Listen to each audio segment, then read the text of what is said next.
성경 말씀 함께 보도록 하겠습니다. 열왕기하 4장 말씀이 됩니다. 그 아이가 자라매 하루는 추수꾼들에게 나아가서 그의 아버지에게 이르렀더니 그의 아버지에게 이르되 내 머리야 내 머리야 하는지라. 그의 아버지가 사환에게 말하여 그의 어머니에게로 데려가라 하매 곧 어머니에게로 데려갔더니 낮까지 어머니의 무릎에 앉아 있다가 죽은지라. 그의 어머니가 올라가서 아들을 하나님의 사람의 침상 위에 두고 문을 닫고 나와 그 남편을 불러 이르되 청하건대 사환 한 명과 나귀 한 마리를 내게로 보내소서. 내가 하나님의 사람에게 달려갔다가 돌아오리이다 하니 그 남편이 이르되 초하루도 아니요 안식일도 아니거늘 그대가 오늘 어찌하여 그에게 나아가고자 하느냐 하는지라. 여인이 이르되 평안을 비나이다 하니라. 이에 나귀의 안장을 지우고 자기 사환에게 이르되 몰고 가라. 내가 말하지 아니하거든 나를 위하여 달려가기를 멈추지 말라 하고 드디어 갈멜산으로 가서 하나님의 사람에게로 나아가니라. 하나님의 사람이 멀리서 그를 보고 자기 사환 게하시에게 이르되 저기 수넴 여인이 있도다. 너는 달려가서 그를 맞아 이르기를 너는 평안하냐 내 남편이 평안하냐 아이가 평안하냐 하라 하였더니 여인이 대답하되 평안하다 하고 산에 이르러 하나님의 사람에게 나아가서 그 발을 아는지라. 게하시가 가까이 와서 그를 물리치고자 하매 하나님의 사람이 이르되 가만두라. 그의 영혼이 괴로워하지만은 여호와께서는 내게 숨기시고 이르지 아니하셨도다 하니라. 여인이 이르되 내가 내 주께 아들을 구하더이까 나를 속이지 말라고 내가 말하지 아니하더이까 하니 엘리사가 게하시에게 이르되 내 허리를 묶고 내 지팡이를 손에 들고 가라. 사람을 만나거든 인사하지 말며 사람이 내게 인사할지라도 대답하지 말고 내 지팡이를 그 아이 얼굴에 놓으라 하는지라. 아이의 어머니가 이르되 여호와께서 살아계심과 당신의 영혼이 살아계심을 두고 맹세하노니 내가 당신을 떠나지 아니하리이다. 엘리사가 이에 일어나 여인을 따라 가니라. 게하시가 그들보다 앞서가서 지팡이를 그 아이의 얼굴에 놓았으나 소리도 없고 듣지도 아니하는지라. 돌아와서 엘리사를 맞아 그에게 말하여 아이가 깨지 아니하였나이다 하니라. 엘리사가 집에 들어가 보니 아이가 죽었는데 자기의 침상에 눕혔는지라. 들어가서 문을 닫으니 두 사람뿐이라. 엘리사가 여호와께 기도하고 아이 위에 올라 엎드려 자기 입을 그의 입에 자기 눈을 그의 눈에 자기 손을 그의 손에 대고 그의 몸에 엎드리니 아이의 살이 차차 따뜻하더라. 엘리사가 내려서 집안에서 한 번 이리저리 다니고 다시 아이 위에 올라 엎드리니 아이가 7번 재채기 하고 눈을 뜨는지라. 엘리사가 게하시를 불러 저 수넴 여인을 불러오라 하니 곧 부름에 여인이 들어가니 엘리사가 이르되 내 아들을 데리고 가라 하니라. 여인이 들어가서 엘리사의 발 앞에서 땅에 엎드려 절하고 아들을 안고 나가니라. 아멘. 세상이 감당 못한 믿음의 소유자들을 살펴보고 있습니다. 오늘은 엘리사 선지자 4번째 시간이 됩니다. 하나님께서는 이 세상을 다스리는 여러 가지 방편들이 있습니다. 우리가 알다시피 물고기를 키울 때는 물고기를 키우는 방법이 있고 시금치를 심을 때는 시금치를 키우는 방법이 있고 하나님은 이 세상을 다스리는 방편이 너무나 수천 가지의 방편을 가지고 있습니다. 오늘은 열왕기하 4장에 나타나 있는 하나님의 말씀 가운데 엘리사와 두 여인이 등장을 합니다. 한 여인은 선지자 제자들 중에 한 아내이고, 또 한 여인은 수넴에 살고 있는 아주 귀한 여인이라고 성경은 말씀하고 있습니다. 오늘은 열왕기하 4장에 등장하는 두 여인의 사건 가운데 먼저 엘리사의 제자의 아내에 대한 이야기가 1절에서 7절까지 나옵니다. 그 남편이 여호와를 잘 경외했습니다. 그는 선지자 중에 한 사람이었습니다. 근데 그 남편이 죽었습니다. 남편이 죽었으니 이 여인은 과부가 된 겁니다. 근데 이 과부에게 두 아들이 있습니다. 그런데 그 선지자 남편이 죽을 때에 다른 사람에게 빚을 진 것이 있습니다. 그랬더니 그 빚을 갚으라고, 갚지 아니하면 자기의 두 아들을 종으로 달라고, 내가 종으로 삼겠다고 하는 일이 벌어졌습니다. 이 과부가 된 제자의 아내가 이러한 일을 닥칠 때에 한 행동은 엘리사를 찾아가서 부르짖은 것입니다. 그때 성경은 이렇게 말하였습니다. 선지자의 제자들의 아내 중에 한 여인이 엘리사에게 뭐 했다고요?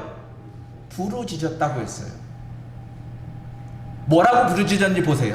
시작. 당신의 종 나의 남편이 이미 죽었는데 당신의 종이 여호와를 경외한 줄은 당신이 아시는 바니이다. 이제 빚준 사람이 와서 나의 두 아이를 데려가 그의 종을 삼고자 하나이다 하니. 엘리사를 찾아와서 부르짖어 말한 일이 어떻게 해달라, 이거 해달라, 저거 해달라, 죽은 남편 살려달라, 우리가 빚을 지고 있는데 이 빚을 어떻게 좀 갚아달라, 그게 아닙니다. 엘리사를 찾아가서 한 말은 지금 내 형편이 이런 형편입니다. 남편은 하나님을 경외하다 죽었는데 우리 집에는 빚이 있습니다. 빚을 졌는데 그 빚을 갚으라고, 그 빚을 갚을 돈이 없으니까 우리 아들을 데려다가 지금 자기의 종을 삼겠다고 합니다. 이겁니다. 그저 자기의 형편을 엘리사에게 부르짖은 겁니다. 그랬더니 엘리사가 이렇게 답을 합니다. 너희 집에 누가 무엇이 있느냐? 너희 집에 가진 것이 무엇이냐? 그랬더니 그 여인이 우리 집에는 기름 든 기름병이 하나 있는데 그것밖에 없습니다. 그런데 이 여인의 대답은 우리 집에는 기름병밖에 없대요. 한 병, 그것도 한 그릇밖에 없다는 거예요. 나머지는 다 필요 없다는 거죠. 그랬더니 엘리사가 하는 말이, 그러면 너희 이웃에게 빈 그릇을 빌려라. 조금 빌리지는 말래. 그러니까 너가 생각할 때 조금이라고 생각하는 것은 안 된다는 거예요. 왜? 조금은 부족한 거니까. 하지만 많이 빌리라는 것은 뭐예요? 가득 찼다는 거예요. 만족한다는 거예요. 조금 빌리지 말고라고 하는 말은 너희가 빌릴 수 있는 모든 것을 다 만족하게 빌리라는 거예요. 그 두 아들과 함께 들어가서 문을 닫아버리라.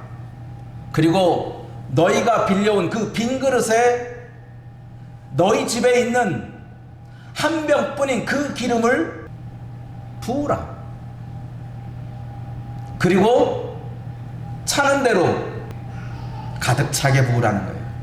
이 병에 너희가 붓는데 이 병에 가득 찰 수 있도록 부으라는 거예요. 가득 찰 때까지.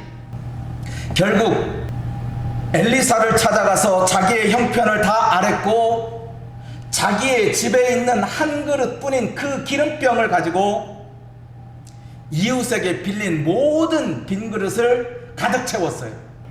이제 그 가득 찬 것을 가지고 팔아서, 이웃에게 팔아서 너희가 빚진 것을 갚고, 그리고 나머지는 생활비로 쓰거라. 자기 남편이 죽고 자기 아들이 지금 빚 때문에 팔려갈 형편이 있는데 그 형편을 해결한 분이 엘리사입니다. 근데 이 해결할 방법이 너무나 기가 막힌 방법이에요. 이걸 누가 생각해냈겠어요? 그 집의 문제를 해결할 수 있는 수만 수천 가지의 방법이 있을 거예요. 근데 이 여인에게는 그 집에 있는 기름 한 병을 가지고 모든 이웃의 빈병을 다 모아서 그 빈병을 다 채우는 걸로 이 문제를 완벽하게 해결했어요. 두 번째 여인의 이야기는 수넴 여인입니다. 이 수넴 여인도 참 특별한 여인 중에 하나입니다. 엘리사를 향하여, 엘리사는 하나님의 거룩한 사람이야. 그래서 이 하나님의 거룩한 사람을 어떻게 대했느냐 하면은, 자기 집 근처가 오면 그 엘리사에게 음식을 제공하는데 그냥 제공한 게 아니에요. 성경은 강권했다 그랬어요. 간청하고 권한 거예요.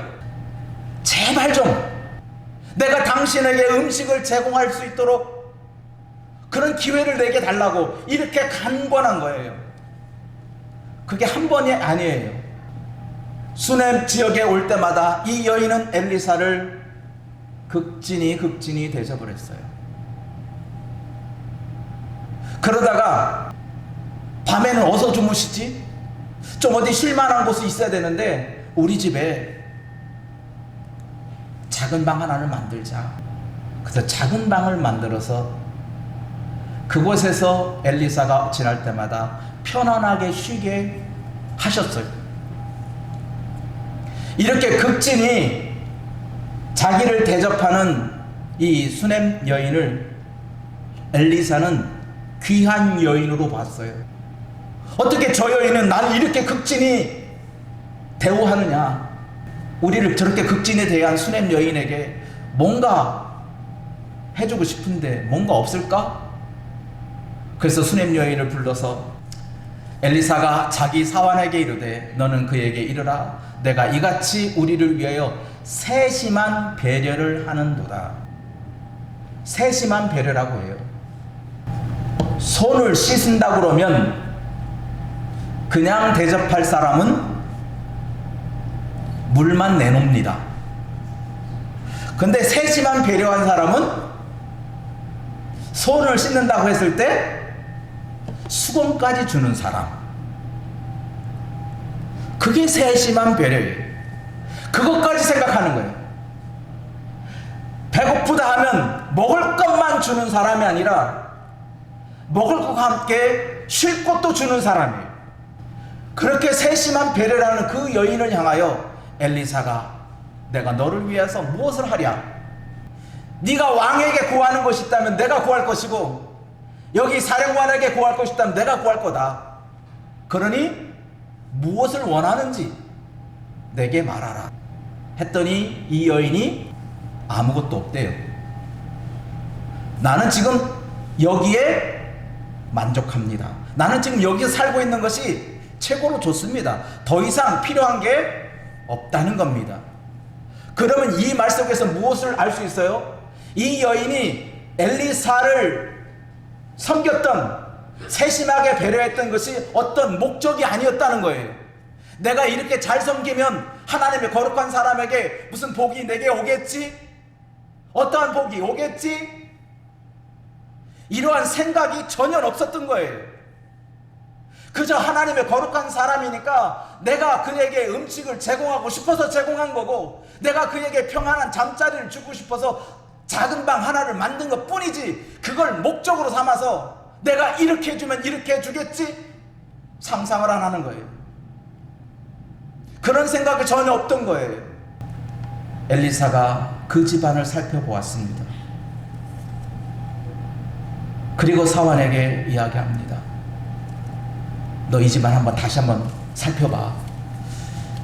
뭐 부족한 게 없나? 저 여인은 내게 아무것도 말하지 않는데 이 집안에 살펴보면 뭔가 부족한 게 보일 거야.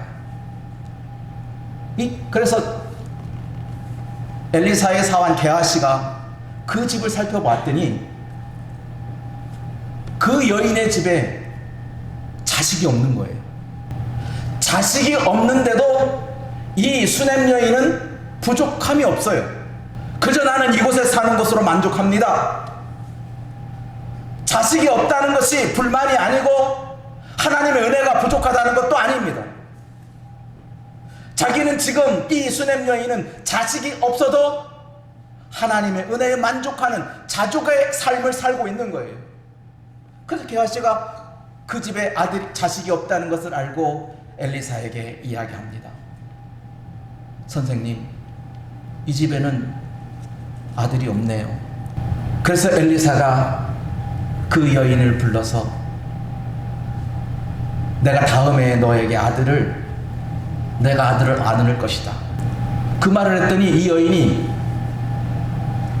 나도 늙고 내 남편도 늙었는데 놀리지 마세요. 놀리지 마세요. 이미 나는 아이를 생산할 수 있는 몸이 아닙니다. 나는 여기서 아이도 바라는 게 없습니다. 이 엘리사가 한 말을 믿질 않는 거예요. 근데 진짜 그 집에 아이가 태어났어요. 생각지도 않고 꿈도 꾸지 않았던 그 아이가 그 집에 태어나서 자라다가 무슨 일이 벌어졌는지 추수 때가 되었어요. 그래서 이 아이가 추수 때가 돼서 아버지가 일하는 곳에 갔어요. 그만큼 장성했다는 거죠.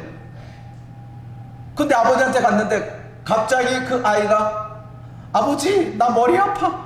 아버지 나 머리 아파. 이 아이도 아프다고 하니까 엄마에게 보내버리는 거예요. 그런데 그 엄마가 머리가 아프다고 하는 그 아이를 안고 낯을 지냅니다. 그런데 해가 지면서 무릎에서 죽습니다. 기대하지도 않던 아들을 얻었고 그 아들을 얻었던 아이가 장성해서 잘 성장하고 있다가 갑자기 죽은 겁니다. 아이가 죽으면 대성통곡하고 울부짖고 난리였을 것 같은데 이 여인은 그렇지가 않아요. 죽은 아이를 안고 거룩한 사람 엘리사가 머무는 작은 방에 이 아이를 눕힙니다. 그리고 자기 남편에게 갑니다. 여보, 나 하나님의 거룩한 사람 엘리사에게 가야 되겠어. 나에게 사환 한 명을 붙여주고 나귀를 하나 줘. 그랬더니 그 남편이 당신이 엘리사를 만나는 날은 초하루, 오늘은 월삭도 아니고 초하루도 아니고, 그리고 오늘은 가만히 보니까 안식일도 아니네. 안식일도 아니고 당신이 가는 날은 안식일 날 가고 초하루 날 가는데 오늘은 안식일도 아니고 초하루도 아닌데 어찌하려 간단 말이오 하고 의아해하지만 말없이 자기 아내가 하는 일을 그대로 따라가게 합니다. 그래서 사환을 붙여주고 나귀를 붙여줍니다. 구약의 율법에 보면 죽은 시체를 만진 사람은 부정한 여인입니다. 부정해서 부정한 사람이 되 외출을 못합니다. 그런데 월삭도 아니고 안식일도 아니고 죽은 시체를 만든 부정한 여인이 엘리사를 찾아갑니다. 그 찾아가는 길이 결코 가까운 거리가 아닙니다. 아이가 낮까지 무릎에 앉아 있었으니까 낮에 죽었다고 치고, 그러면 12시라 치고, 그 걸어가는 길이 100리를 쉬지 말고 달려갔어요. 멀리서 그 여인이 오는 것을 엘리사가 보았습니다. 평안하냐? 너희 집에 평안하냐? 내 남편도 평안하냐? 너의 아이도 평안하냐? 근데 평안하다 해요. 그런데 엘리사를 보자마자 엘리사의 다리를 풀어 부둥켜 안습니다. 갑자기 엘리사의 다리를 붙잡고 내가 언제 당신에게 아들을 달라고 했습니까? 하면서 엘리사의 다리를 잡고 하소연을 합니다. 그 광경을 지켜보는 게하시가 엘리사의 다리를 붙잡고 있던 그 여인을 떼어놓으려고 합니다. 엘리사가 가만두라. 그 영혼이 지금 괴로워서 하는 거다. 그런데 그 영혼이 괴로워서 나는 무엇 때문에 그런지 알지 못한다. 하나님이 내게 알려주지 않았기 때문에 이 여인이 왜 이렇게 심령이 괴로워하는지 나는 모르지만 내 다리를 붙잡고 지금 하소연하고 있는 게 아니냐. 그랬더니 이 여인이 이 아이가 죽었다는 것을 엘리사가 알게 됩니다. 그래서 게하시를 먼저 보냅니다. 자기의 지팡이를 게하시에게 주고서 너는 속히 달려가라.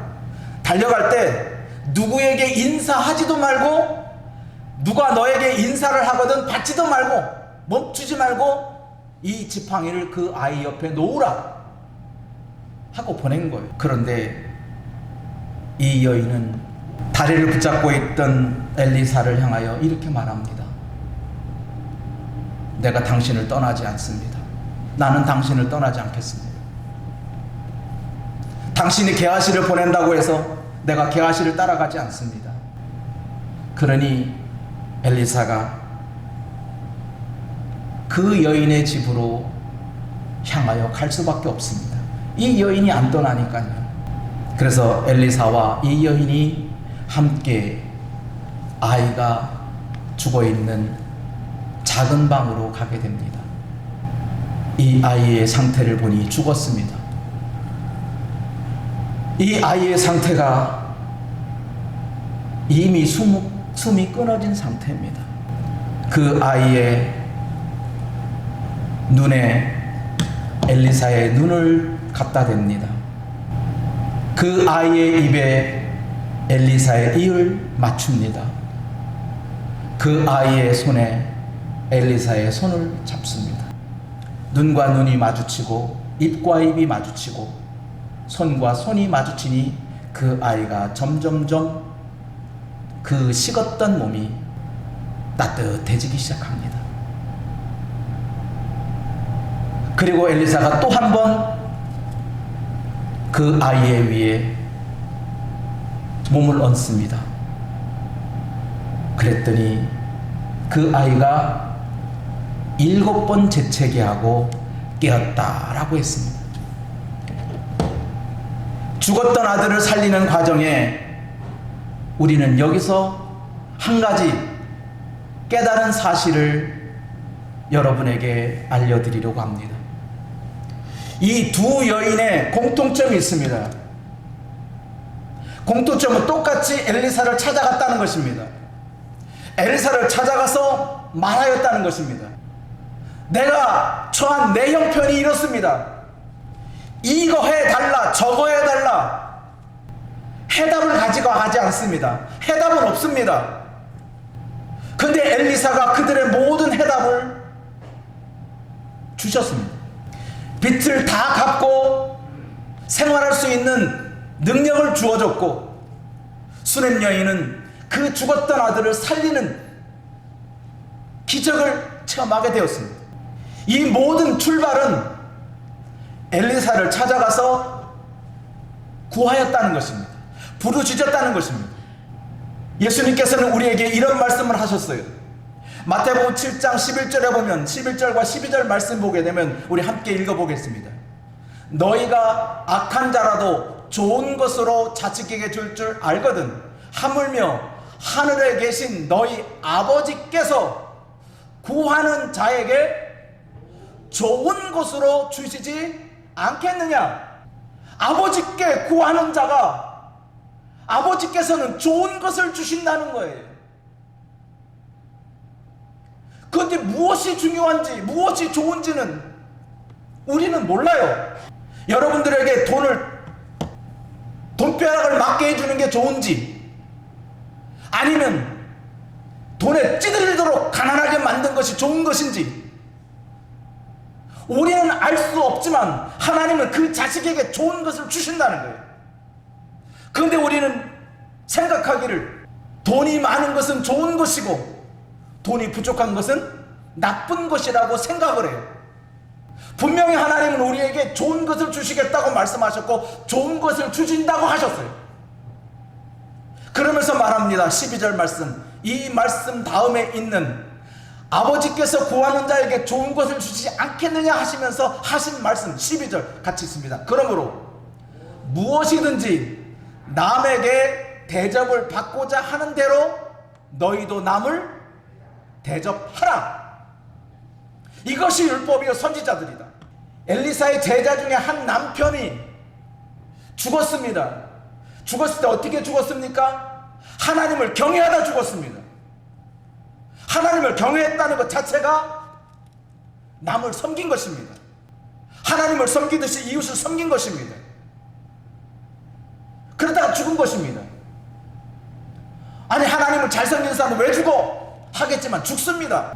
죽은 것이 사람이 죽은 게 아니고 하나님께서 그 생명을 다하도록 하신 것인데 그걸 누구를 원망하냔 말이에요.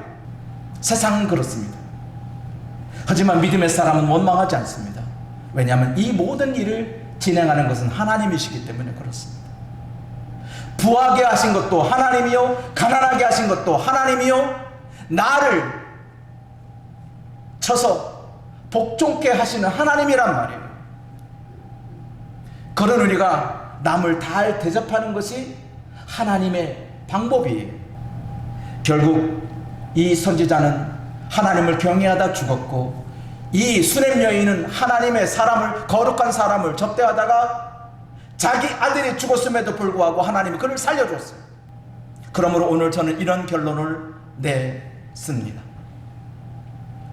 내 형편을 아시는 하나님께 부르짖으라. 여러분의 형편을 하나님께 아뢰면 되는 거예요. 그러면 하나님께서는 그 부르짖음을 들으시고 하나님께서는 나보다 더 좋은 방법, 내가 생각하는 그 이상의 생각을 하나님은 갖고 계시기 때문에 하나님은 그 이상을 우리에게 하실 수 있는 것입니다. 그러므로 우리는 하나님께 답을 구하는 게 아니에요. 여러분, 기도는 하나님께 답을 달라고 구하는 게 아니에요. 답은 하나님이 주시는 거예요. 내가 답을 하나님께 구해서 하나님 승낙받는 게 아니라고요. 나는 답을 몰라요. 왜? 내 생각과 하나님의 생각이 너무나 다르기 때문에 내 생각이 답이다 생각하는 그 순간 하나님의 답은 틀린 거예요. 그러므로 우리는 내 형편과 처지를 아시는 하나님께 내 형편과 처지를 다 짓고 하는 거예요. 이제는 더 이상 엘리사를 찾아갈 필요도 없어요. 왜? 우리에게는 영원한 대제사장이신 예수님이 계셔요. 예수의 이름으로 무엇을 구하면 그대로 이루어지게 돼 있어요. 그러니까 기도는 내 형편을 아뢰는 것이고 내 형편을 믿음으로 구하는 거예요. 그게 기도예요.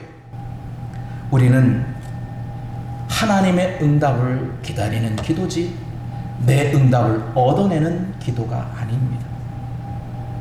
우리가 오늘 특성을 하나님의 뜻대로 살게 해달라는 청년의 기도가 있었습니다. 그게 맞는 말씀입니다. 하나님의 뜻은 멀리 있지 않습니다. 대접을 받고자 하는 대로 남을 대접하라는 것입니다. 네가 사랑을 받고 싶거든 사랑하면 되는 겁니다. 기도하시겠습니다.